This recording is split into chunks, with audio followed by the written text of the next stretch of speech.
अस्सलाम वालेकुम, मैं हूं अमीर अब्बास। कई दिनों से लापता तहरीक इंसाफ के रहनुमा फर्रुख हबीब ने अपनी पार्टी से राहें जुदा करते हुए आज अचानक इस्तेहकाम पाकिस्तान पार्टी में शमूलियत इख्तियार कर ली है। लाहौर में IPP के दफ्तर में प्रेस कॉन्फ्रेंस करते हुए फर्रुख हबीब का कहना था कि 5 माह से मुसलसल मैं ये सोच रहा था कि क्या इस सियासत के लिए मैंने अपनी सियासी जद्दोजहद का आगाज़ किया था। ये कोई कुफ्र और इस्लाम की जंग नहीं है, हम मुल्क को तशद्दुद की सतह पर ले आए। चेयरमैन तहरीक इंसाफ के खिलाफ आईनी तरीके से अदम एतमाद हुआ, मासूम लोगों के जज्बात को भड़काया गया, नफरत के पैगामात को परवान चढ़ाया गया। चेयरमैन PTI ने जिम्मेदारी का मुजाहरा नहीं किया, उन्होंने मुसलसल लोगों की जहन साजी की और उन्हें तैयार किया। 9 मई के दिन जो कुछ हुआ वो एक स्याह दिन के तौर पर याद रखा जाएगा और मैं इन तमाम सवालात के जवाबात मुसलसल खुद से पूछता रहा और यूं आज उन्होंने तहरीक इंसाफ को बिलाखिर खैर बात कह दिया। दूसरी तरफ पीपल्स पार्टी और मुस्लिम लीग नून के रहनुमा अब खुलकर एक दूसरे के खिलाफ सामने आ चुके हैं। पीपल्स पार्टी के कुछ रहनुमा मियां नवाज शरीफ की वतन वापसी को मुख्तदिर हलकों से डील का नतीजा करार दे रहे हैं। नून लीगी क़यादत पर पीपल्स पार्टी के सीनियर रहनुमा खुर्शीद शाह ने न सिर्फ सबसे संगीन इल्जाम आयद किया है बल्कि ये अहम इंकशाफ भी किया है कि नवाज शरीफ मुख्तदिर हलकों से डील करके इक़्तिदार में आ रहे हैं। कौन मैसेज कन्वे कर रहा है पब्लिक को कि भाई हुकूमत तो उनकी आ रही है, खुदा के वास्ते बैकडोर की ताकत को बंद कर दो और सीधे अवामी रास्ते से आओ।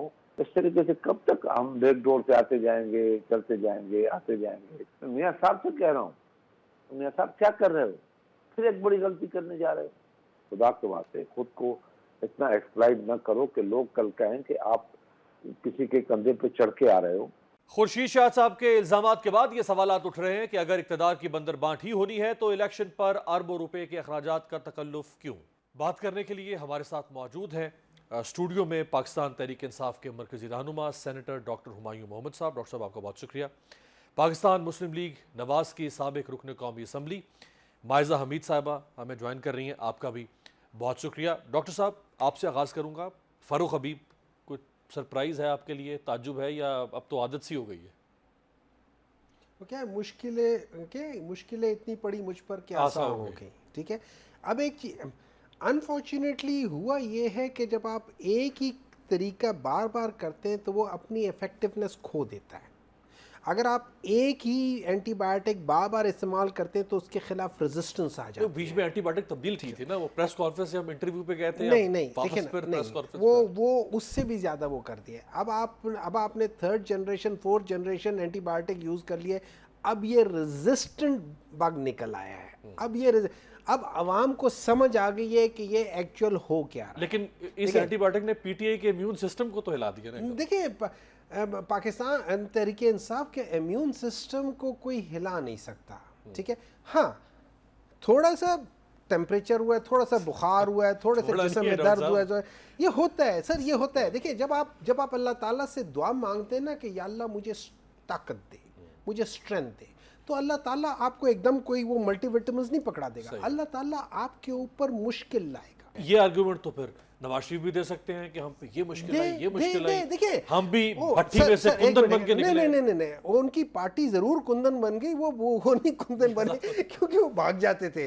ये जो इन लोगों ने ऐप बनाया ना, ये सबसे पहले तो इसमें नंबर डाले मियां नवाज शरीफ का, क्योंकि हर मुश्किल से वो भाग जाते थे कि उनकी हाजिरी वो है वहाँ या नहीं है। बाकी जलसे की तैयारियां, देखिए किस जलसे की तैयारी, मुझे एक बात बताएं, क्या सीरियस की बात करें आप, किस मुल्क के किस लॉ की बात कर रहे हैं कि आप कह रहे हैं कि देखिए प्रोटेक्टिव बेल पूरी दुनिया में पाकिस्तान का कोई कानून ऐसा नहीं है कि जो कहे कि एक कन्विक्टेड शख्स के ऊपर आप प्रोटेक्टिव। कन्विक्टेड शख्स एक चीज है, मैं जेल में हूं, कन्विक्टेड हूं, एक बात है। मैं जेल से बाहर चला गया हूं, भाग गया हूं और वापस नहीं आ रहा 4 साल से, इसमें लीगली मैं मफरूर हूं। लीगली मैं, जिसको हम दूसरे लफ्जों में कहते हैं भगोड़ा, मैं भगोड़ा हूं। दूसरे लफ्जों में ये सारी चीजें। अब मुझे समझ नहीं आती कि ये जो हुकूमत वक्त है ये क्यों इतनी नाअहल है। हालांकि नाअहली का नून जो है ना, वो तो नून लीग में साथ लगा। अच्छा, आपको वो समझ नहीं आ रही, ये समझ आ रही है फर्रुख हबीब और ये आगे क्या होगा, आपको कुछ समझ आ रही है? फर्रुख हबीब ने एक बड़ी टेक्निकल मिस्टेक कर दी है।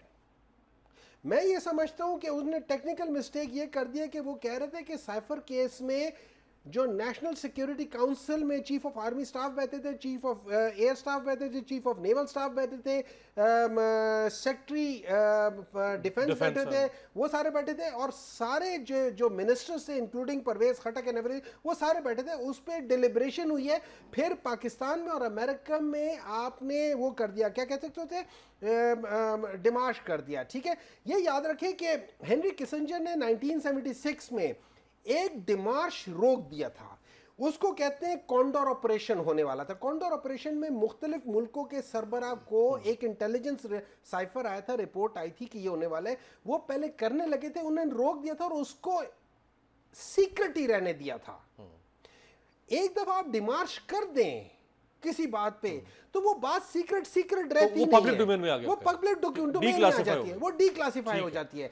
जो सीक्रेट होते हैं ना, देख इससे होता है कि 3 लेवल होते हैं। एक कॉन्फिडेंशियल लेवल होता है जो कहते हैं कि इसके अंदर कुछ किस्म ऐसी चीज होती है जो मुल्क के खिलाफ जा सकती हैं। एक सीक्रेट होता है जिससे मुल्क को नुकसान पहुंच सकता है। सीक्रेट वो है जैसे डॉन लीक्स है, आपके न्यूज़ के बारे में नहीं, डॉन लीग सीक्रेट क्या है? अच्छा, वो सीक्रेट और ये सीक्रेट चले, नहीं फर्क आता है। अच्छा, उसके बाद मैं एक और बात बताता हूँ। उसके बाद एक चीज है टॉप सीक्रेट। टॉप सीक्रेट वो चीज थी जिससे, जैसे जब कोई प्राइम मिनिस्टर जाके ये कह दे कि फलाने जो टेररिस्ट थे वो पाकिस्तान से यहाँ से गए हैं, अजमल के साहब, ये टॉप यानी नवाज शरीफ ने जो कहा वो टॉप सीक्रेट था, और जो आपके चेयरमैन मैं आपको क्लासिफाई करके दे रहा हूं ना, चलो ठीक है, उन चीजों के लिए ऐसे करके दे रहा हूं। माइजा, सबसे पहले एक सियासी वर्कर होते हुए फारूक हबीब साहब का अचानक गायब होना, उनकी अहलिया वो चीफ जस्टिस ऑफ पाकिस्तान को खत लिखा है उन्होंने कि मेरे शौहर लापता है, वो गायब हैं, नहीं मिल पा रहे हैं, उनको ढूंढा जाए।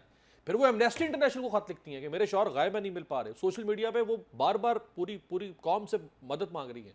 अचानक बात सामने आते हैं, कहते हैं मैं फैमिली से राब्ते में नहीं था, मेरा दिल ज़मीर जाग गया और मैं अब आईपीपी में शामिल हो गया। ये ठीक है? देखिए, ये तो आप बिस्मिल्लाहिर्रहमानिर्रहीम, देखिए ये तो आप उनसे पूछें कि ये क्यों और किस तरह जो है ये ठीक है या गलत है, या क्या ये ठीक है कि वो अगर वो कह रहे हैं कि जो है मैं नहीं था यहाँ पे, मैं गायब हो गया, या वो किसी गिरफ्तारी के डर से भाग गए तो उसको भगोड़ा कहा जाएगा, या मुतअद्दिद भगोड़े कहे जाएंगे पीटीआई के। तो जो दूसरों को ताने मारते थे भगोड़े होने के, जिनको इन्होंने खुद भेजा था बीमारी की वजह से, आज उनके सारे ही पार्टी के लोग भगोड़े हो गए हैं। तो बात यह है कि ये तो सियासी वर्कर होने के नाते तो मैं यही कहूँगी कि अगर ये एज्यूम किया भी जाए कि किसी किस्म का उन पे प्रेशर था या कोई और इशू था, तो सियासी वर्कर होने के नाते उन्हें चाहिए था कि उस प्रेशर को जो है वो बर्दाश्त करते, क्योंकि कोई पॉलिटिकल और पार्टी, चाहे नज़रियाती पार्टी या जो अपने कायद के पीछे खड़े होने वाली पार्टी होती है, वो तो जो है वो बहुत सी चीज़ें बर्दाश्त करती है। वो जेलें बर्दाश्त करती है, वो बहुत सी जुल्म बर्दाश्त करती है, नैब के केसेस भी बर्दाश्त करती है।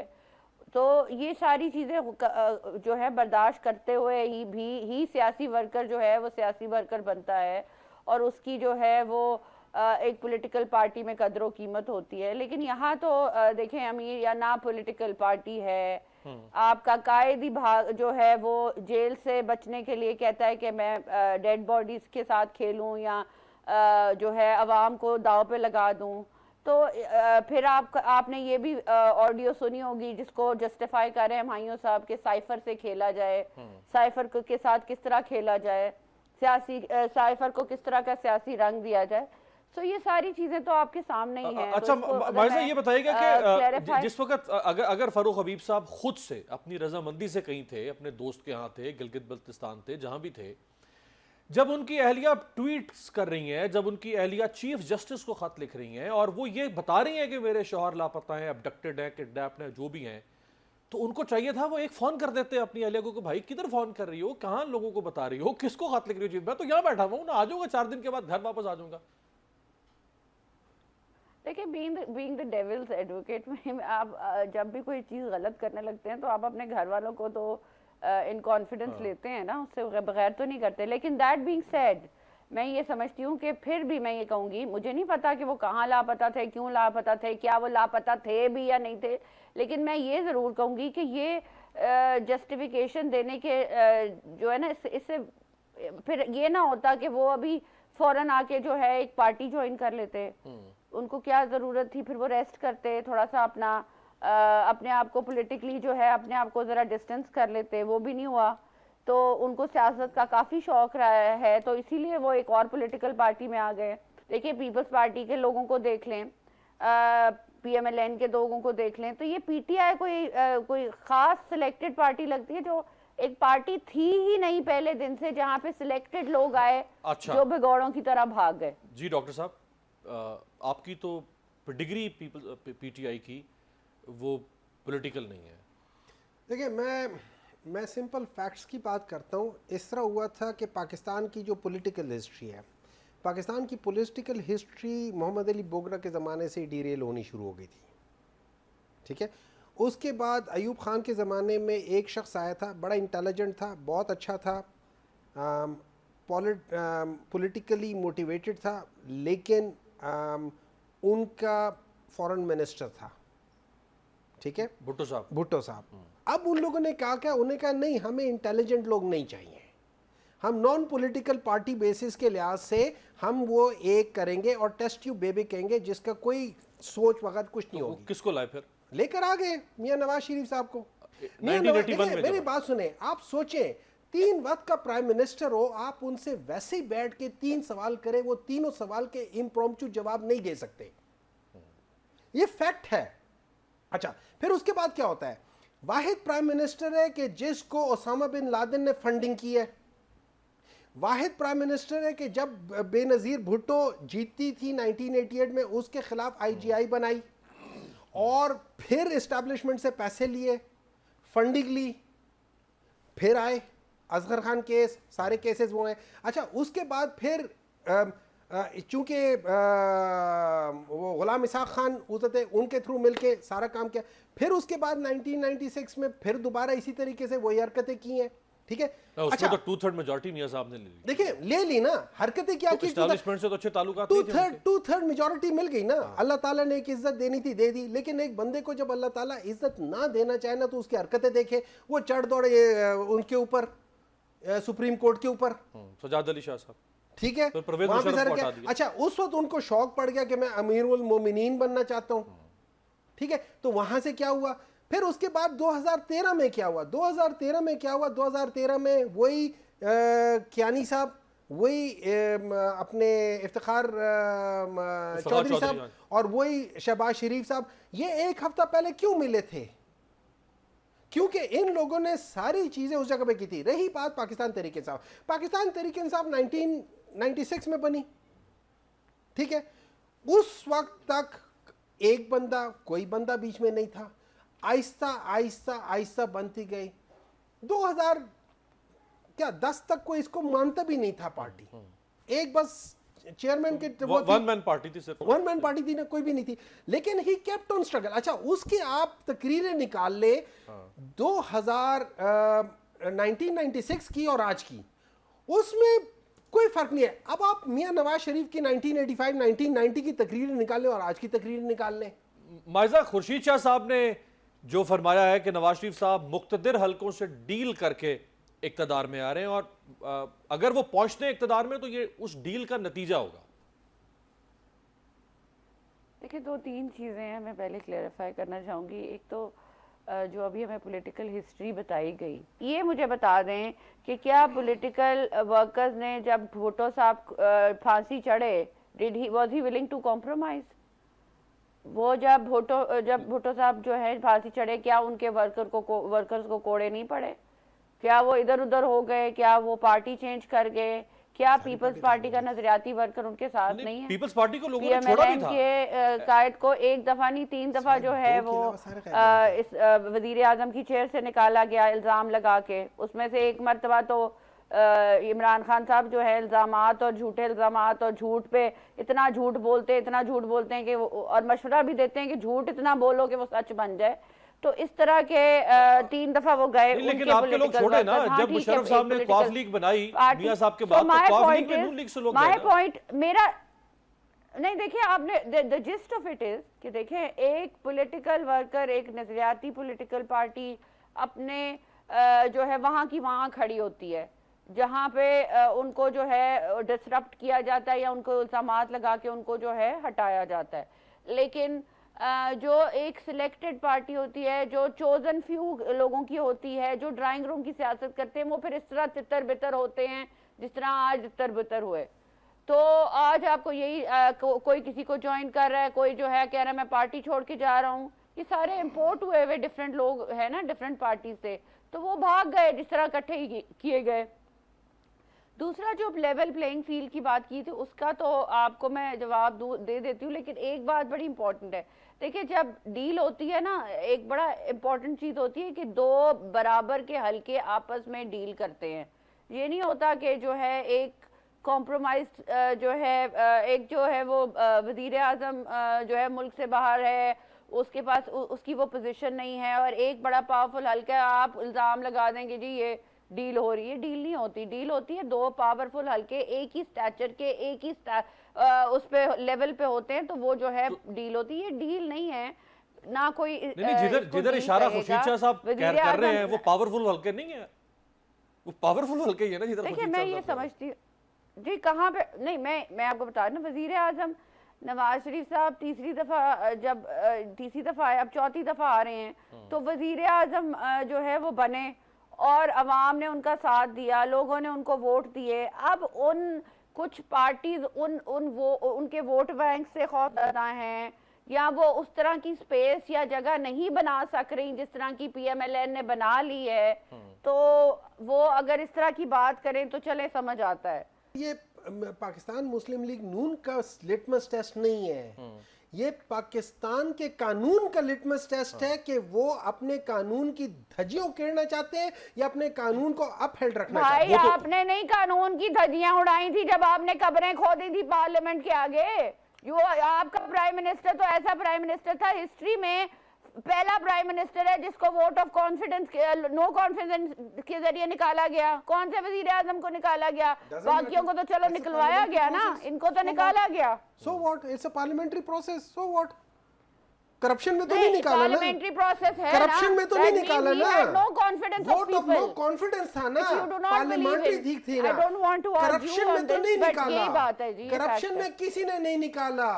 अच्छा, वो प्राइम मिनिस्टर क्या प्राइम मिनिस्टर होगा कि प्राइम मिनिस्टर होते हुए अकामा रखता हो? अकामा का मतलब ये है मैं किसी मुल्क में छोटी सी कंपनी का मुलाजिम हूं, मैं मुलाजमत के लिए वहां गया था और मुलाजमत के लिए वहां गया था। आप पहली दफा को जस्टिफाई कर ले, बड़ी बात है। आपका prime minister, sitting prime minister, एक मुल्क की मुलाजमत, उसमें एक छोटी सी कंपनी में मुलाजिम हो, पता नहीं केड़ा मुलाजिम वो तो उनके अपने बेटे की कंपनी, जिसके मर्जी कंपनी हो, कंपनी में मुलाजिम थे और कंपनी के ओनर होते तो मजा भी आता। मियां साहब के आने से पहले 40 रुपए कम हो गया पेट्रोल, वो कह रही है सारा कुछ नीचे, स्टॉक मार्केट ऊपर 40 रुपए नीचे, पेट्रोल डॉलर 275 रुपए आ गया। मियां साहब देखिए जो मर्जी कह ले, जो मर्जी कह ले, घबरा रहे हैं अब, जो मर्जी कह ले, लेकिन ये फैक्ट है कि वो प्राइम मिनिस्टर क्या प्राइम मिनिस्टर होगा कि जो पाकिस्तान का प्राइम मिनिस्टर होते हुए एक गैर मुल्की छोटी सी कंपनी का मुलाजिम हो, इस पे ही उसको निकाल देना चाहिए। थैंक यू सो मच, बहुत बहुत शुक्रिया सेनेटर डॉक्टर हुमायूं मोहम्मद साहब और माइजा हामिद साहब हमारे साथ मौजूद थी। बहरहाल ये हफ्ता बहुत दिलचस्प रहेगा, मियां साहब के आने से पहले तबसरे तज्ज़ी होते रहेंगे,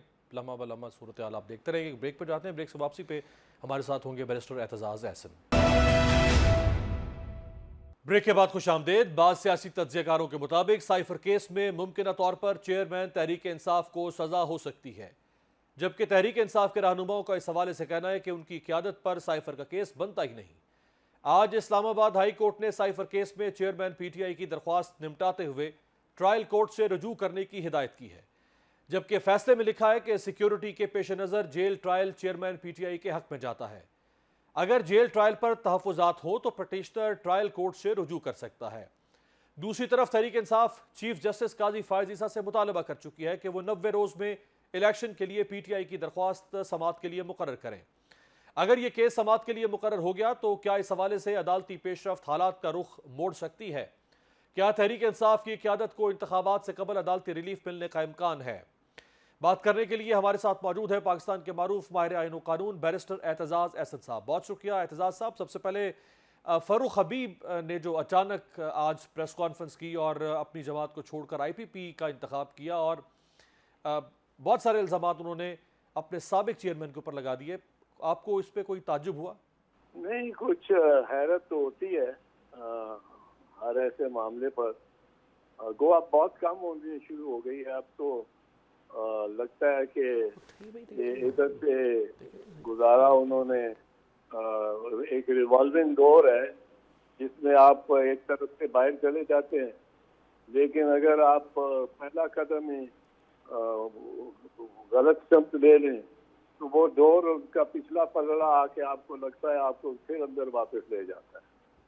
तो ये रिवॉल्विंग डोर पॉलिसी की हुई है हुकूमत ने, निगरानों ने और इनके सरपरस्तों ने।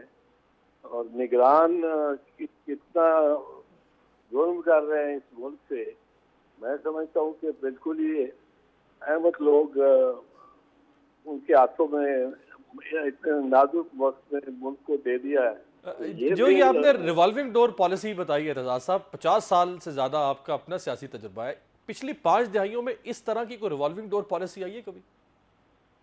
नहीं, कभी नहीं आई, कभी नहीं देखी, कभी नहीं देखी ऐसी तो कभी नहीं देखी। देखे ना, यहाँ तो ये है कि एक मुल्ज़िम को 15-15, 20-20 मरतबा रिवॉल्विंग डोर से गुजारा जा रहा है और हाई कोर्ट ने ऑर्डर किया हुआ है कि इसको ये दरवाजे से बाहर निकाल रहे हैं, हम इसको अब वापस नहीं ला सकते, इसको गिरफ्तार किसी केस में नहीं किया जा सकता। वो इसकी परवाह नहीं कर रहे कतन। और ये इस किस्म का तो देखा ही नहीं था कभी, सोच ही नहीं था सकता। जो इन्होंने वैसे करिश्मे किए हैं, हकीकत है कभी सोच आदमी की सोच में भी नहीं आ सकता कि इलेक्शन 90 दिन में नहीं होंगे। एक सूबाई असेंबली डिसॉल्व हो गई है, इलेक्शन जिस वक्त चाहेंगे हुक्मरान उस वक्त होंगे। ये तो कभी मतलब सैकड़ों इलेक्शन, जनरल इलेक्शन हो चुकी है हमारे छाया मुल्क इंडिया में। कभी वहाँ ये नहीं हुआ कि वो जो टाइम लिमिट है वहाँ को 100 दिन के कितने की, उसको एक दिन भी क्रॉस किया हो। ये जो आप करिश्मा कह रहे हैं एतजाज साहब, ये तो फिर हुस्न करिश्मा साज है ना, वो कुछ भी कर सकता है। हाँ, ये तो उसमें करिश्मा साज, बिल्कुल करिश्मा साज भी इनके साथ ही बैठे हुए। सही। अच्छा सर, साइफर पे जरा, जो कि बहरहाल आप इस पे आपके ऊपर खुद बड़े अजीब से एक ज़माने में इल्ज़ामात लगे थे नेशनल सिक्योरिटी के हवाले से, तो साइफर के ऊपर चेयरमैन पीटीआई की दरख्वास्त दी कि अभी पब्लिक हेयरिंग की जाए, जेल में बंद हेयरिंग ना की जाए। तो आज इस्लामाबाद हाई कोर्ट के चीफ जस्टिस ने कहा कि नहीं जी, वापस जाएं, आपको सिक्योरिटी का मसला है और आप खुसूसी अदालत से रुजू करें। तो अगर मुल्जिम कहे कि मुझे सिक्योरिटी का मसला नहीं है, मैं हाजिर होने को तैयार हूं, तो अदालत कह सकती है कि नहीं नहीं नहीं, आपको खतरा है, लिहाजा हम आपको बाहर नहीं आने देंगे? देखिए, ओपन ट्रायल जो है ये तो फंडामेंटल राइट है मुल्जिम का, और ये मुल्जिम के पैमाने पे ही होगा। मुल्जिम का अंडर आर्टिकल 10A, पहले आर्टिकल 4 ऑफ द कॉन्स्टिट्यूशन, फिर आर्टिकल 9 ऑफ द कॉन्स्टिट्यूशन, फिर article 10A of the constitution, फिर आर्टिकल 25 ऑफ द कॉन्स्टिट्यूशन।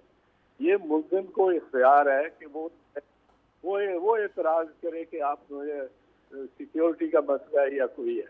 अगर वो समझता है कि उसको ज़्यादा अहमियत है ओपन ट्रायल की बनिस्बत ये कि वो एक क्लोज ट्रायल हो, और सिक्योरिटी से ज़्यादा उसको ये एक खतरा है कि क्लोज ट्रायल में या प्रिजन ट्रायल के अंदर वो बिल्कुल उसके साथ इंसाफ नहीं होगा, तो ये उसकी ऑप्शन है। अब और गवर्नमेंट को मतलब है ओपन ट्रायल, अगर उसके पास शवाहिद है, अगर उनके पास ये वाकई गद्दार है तो इसको एक्सपोज करना चाहिए। तो ओपन ट्रायल गवर्नमेंट को खुद चाहिए कि ओपन ट्रायल करे और एक्सपोज कर दे कि इमरान खान गद्दार है, ताकि सारी कौम को पता चले कि ये गद्दार है, और ताकि आइंदा हम सबक सीख सके कि गद्दारी नहीं करनी। पर छुपा के क्यों किया जा रहा है सर? ये छुपा के इसलिए किया जा रहा है क्योंकि ये केस बनता ही नहीं है, किसी सूरत नहीं बनता। साइफर के 2-3 पॉइंट देखें। साइफर एक तो आर्टिकल 248 के तहत वजीर आजम को प्रोसिक्यूट ही नहीं किया जा सकता, जो पहले वजीर आजम रहा हो। अच्छा। और इन परफॉर्मेंस ऑफ हिज ड्यूटी, कोई उस पर ये नहीं है कि उसने पैसे लिए, रिश्वत ली है। Performance of his duty, performance of his duty क्या है, वो ओथ में है, उसके हलफनामे में है। जो हलफनामा आइन के तहत वजीर आजम लेता है वो ये है कि मैं अपने तक रखूंगा हर बात जो मुझे पता लगी एज प्राइम मिनिस्टर, मासवाए जबकि मैं समझूं कि मेरी in the discharge, it is essential in the discharge of my duties as prime minister. अब अगर प्राइम मिनिस्टर को एक धमकी आए या गवर्नमेंट के किसी सेक्शन को धमकी आए एक सुपर ताकत से कि आप ये नहीं करोगे तो आपको हटा देंगे और आपको बड़ा नुकसान पहुंचेगा, आपको माफ नहीं करेंगे। अब ये धमकी तो आई है, ये तो फैक्ट है, मान लिया सबने और वो डिनाई नहीं कर सकते, क्योंकि धमकी जो आई है वो आई है, उस पे हमने प्रोटेस्ट भी किया अमेरिका से, मार्च किया। तो आप ये बड़ा अहम नुक्ता है एतजाज साहब, आपने फरमाया कि ये तो प्राइम मिनिस्टर का प्रोगेटिव है या उसकी डिस्क्रिशन है कि अगर वो समझे कि ये मालूमात पब्लिक डोमेन में जानी चाहिए तो मैं भेज सकता हूं और ये नहीं जानी चाहिए तो उन्होंने भेज दी। और सिर्फ प्रीरोगेटिव नहीं है, मैं आपको बताऊं अमीर बात, ये उसका फर्ज है। अच्छा। को हाँ, फॉरेन पॉलिसी में आप पे हमला होने लगे, टैंक आपके बख्तर गाड़ियां और टैंक सारी आपकी सरहद पे आके खड़ी हो जाए और आप लोगों को नहीं बताएंगे, ये आपकी ड्यूटी होगी कि कोई साजिश, कोई गैर मुल्की साजिश कर रहा हो, उसका ठोस एविडेंस आपको मिले। इससे ठोस ज्यादा क्या हो सकता है कि फॉरेन ऑफिस को तो दो मरतबा नेशनल सिक्योरिटी कमेटी, जिसमें आर्मी चीफ भी बैठे हुए हैं, ISI चीफ भी बैठे हुए हैं और वजीर दिफा भी बैठे हुए हैं, वजीर दाखिला भी बैठे हुए हैं, प्राइम मिनिस्टर प्रिजाइड कर रहे हैं, एक दफा इमरान प्राइम मिनिस्टर है, दूसरी मरतबा शहबाज शरीफ प्राइम मिनिस्टर है, उसको एक्सेप्ट करते हैं, जानते हैं, कहते हैं कि ये साइफर जो है ये दुरुस्त है, इसको ये, और उसी वजह से वो एहतजाज करते हैं अमेरिका से। आखिर में सर ये फरमाइएगा कि अगर चेयरमैन PTI की जान को खतरा है और उन्हें किसी सूरत में भी अडाला जेल से बाहर नहीं निकाला जा सकता तो फेयर इनफ, बिल्कुल ठीक है। सहाफ़ियों को तो वहाँ जाके समाज सुनने का और रिपोर्ट करने का राइट मिल सकता है ना, या वुकला जा सकते हैं, बाकी लोग जा सकते हैं और गैर मुसल्लह होकर जा सकते हैं, थ्रू वॉक थ्रू गेट से गुजर के जा सकते हैं। वहां तो कोई भी नहीं जा सकता, ना वो बाहर आ सकते हैं ना कोई अंदर जा सकता है। नहीं जी, वो तो ये तो बिल्कुल उन्होंने कैमरा ट्रायल कर दिया। इन कैमरा ट्रायल तो इलीगल है, आइन के तहत ही इलीगल है। और मासवाई को एस्पियनाज का हो मामला, ये तो बिल्कुल 100% इलीगल है। ना दुनिया ने मानना है ना यहाँ किसी ने मानना है। एक दरार है जो और ज्यादा सख्त हो जाएगी। और इसमें जो ऑफेंस हुआ है, जो अलेज्ड ऑफेंस हुआ है, वो अप्रैल 2022 में हुआ है और जो कानून बनाया है जिसने उसको क्रिमिनलाइज किया है वो 2023 में हुआ है। उस वक्त वो ऑफेंस ही नहीं था। तो ये तो किसी सूरत ये trial, it's a mistrial, it's a malicious prosecution हर सूरत से। बहुत बहुत शुक्रिया। बैरिस्टर एतजाज अहसन साहब हमारे साथ मौजूद थे। ब्रेक पे जाते हैं, ब्रेक से वापसी पे बात करेंगे गजा की ताज़ा तरीन हालिया सूरत हाल। ब्रेक के बाद खुशामदेद। गजा पर इसराइल के वाशियाना हमलों और बमबारी का आज 10वां रोज है। इसराइल फलस्तीनियों का बेदरीग कत्लेआम कर रहा है। शहरी आबादी पर फास्फोरस बमों से हमले किए जा रहे हैं। समुंदर और फजा से फलस्तीनियों पर आग बरसाई जा रही है। गजा की मट्टी मासूम फलस्तीनियों के खून से रंगीन हो चुकी है। सहूनी फौज गजा में 2500 से जायद शहरियों को हलाक कर चुकी है। जगह जगह लाशों के ढेर लग चुके हैं। दूसरी जानिब गजा में पानी, ग़िज़ा और अद्वियात की शदीद किल्लत पैदा हो चुकी है। अक़वाम मुत्तहिदा के मुताबिक 10 लाख फ़लस्तीनी जंग शुरू होने के बाद पहले हफ्ते में बेघर हो चुके हैं। एक तरफ सहूनी फौज ने शिमाली गजा के 11 लाख मकीनों को इलाका खाली करने का अल्टीमेटम दे रखा है। दूसरी तरफ नकल मकानी करने पर पुरअमन काफिलों पर भी सहूनी फ़ज़ाइया फास्फोरस बम बरसा रही है। जदीद तरीन असलहे से लैस इसराइली फौज गजा की सरहद पर निहत्ते फ़लस्तीनियों पर किसी गिद्ध की तरह झपटने के लिए तैयार खड़ी है। एक फ़लस्तीनी बच्चे की अस्पताल जाते हुए एक वीडियो सामने आई जिसमें वो दुहाई दे रहा है कि कहाँ है अरब, कहाँ है दुनिया भर के मुसलमान। इस 11 साला नन्हे फ़लस्तीनी का पूरा ख़ानदान जबाला पर हमले में शहीद हो चुका है। लेकिन 57 इस्लामी मुमालिक कमजोर और मरियल सी दबी दबी आवाज में मजम्मत करने से आगे ही नहीं बढ़ पा रहे। सारी दुनिया में इसराइली जारहियत के खिलाफ मुजाहरे बरपा हैं। अहम बात यह है कि फलस्तीनियों के हक में मुजाहरे करने वालों में ईशूव कहलाने वाले असल यहूदी भी शामिल हैं जो सहूनियों से नफरत करते हैं। दूसरी जानिब इंसानी हुकूक की आलमी तंजीम एमनेस्टी इंटरनेशनल ने फलस्तीनियों को गजा से निकलने की इसराइल की वार्निंग को जबरी बेदखली करार दे दिया है। अहम बात यह है कि अमरीकी सदर जो बाइडन ने कहा है कि गजा पर इसराइल का कब्जा बड़ी गलती होगी। इसी तरह मिस्री सदर ने गजा की सिविलियन आबादी पर इसराइली बमबारी को मुस्तरद करते हुए कहा है कि इसराइल अपने दिफा से बहुत आगे बढ़ चुका है और अब वो फलस्तीनियों को इज्तिमाई सजा देने पर उतर आया है। ईरान ने खबरदार कर दिया है कि इसराइल ने अपने जराइम न रोके तो सूरत हाल मजीद पेचीदा हो जाएगी। ईरानी वजीर खारिजा का कहना था कि इसराइल ने गजा पर जमीनी हमला किया तो कोई सूरत हाल काबू करने की जमानत नहीं दे पाएगा। लबनान की मुजाहमती तहरीक हिजबुल्लाह के deputy secretary general Sheikh Naim Qassem ने कहा है कि जिस तरह खित्ते से दाइश को ख़त्म किया वही अंजाम इसराइल का होगा। फलस्तीन जर्नलिस्ट सिंडिकेट ने गजा में इसराइली बमबारी से अब तक 11 सहाफ़ियों के जहां भाग होने की तस्दीक की है। तहम मग़रबी दुनिया का मकरू चेहरा देखिए कि अमरीकी नशरियाती इदारे MSNBC ने इसराइल और फलस्तीन की जंग के दौरान मुसलमान एंकर्स मेहदी हसन, ऐमन मोहिउद्दीन और अली वेल्ची को स्क्रीन से हटा दिया है। फलस्तीन और इसराइल के दरमियान जारी जंग लबनान और शाम को भी अपने लपेट में ले रही है, जिससे यह खदशा पैदा हो गया है कि यह आग पूरे मशरिक़ वुस्ता को अपनी लपेट में ले सकती है। लिहाजा मुस्लिम दुनिया, अक़वाम मुत्तहिदा और आलमी ताकतों की जिम्मेदारी है कि वो फौरी तौर पर सहूनियों की जनूनियत को लगाम डालें। अब तक के लिए इतना ही। आपसे मुलाकात होगी कल। देखते रहिएगा जमहूरियत।